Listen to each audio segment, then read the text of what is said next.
Affordability and inventory are two attractive draws for buyers seeking homes on the Eastern Shore. It's Friday, May 9th, 2025. I'm Kimberly Barton, broker-owner, reporting from the Eastern Shore office of Kinetic Realty. This is the weekly Maryland Eastern Shore Report. Prices on the shore remain lower than those on the Western Shore, with the appeal of more variety for home ownership, too. Buyer activity on the shore continues this report with a rise in activity of 8.2% week over week.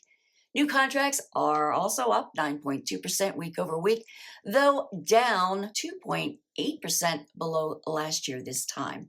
Homes for sale rose modestly by 1.7% to 2,073 for sale.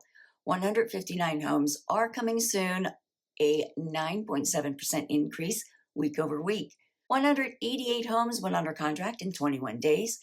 145 homes settled at 97.9%.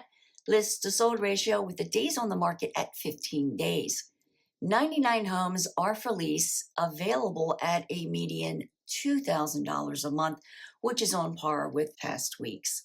That's your weekly wrap for this week's Maryland Eastern Shore Report for Friday, May 9th, 2025. Thanks so much for tuning in. Enjoy your weekend, stay safe, and I'll see you next week. Take care.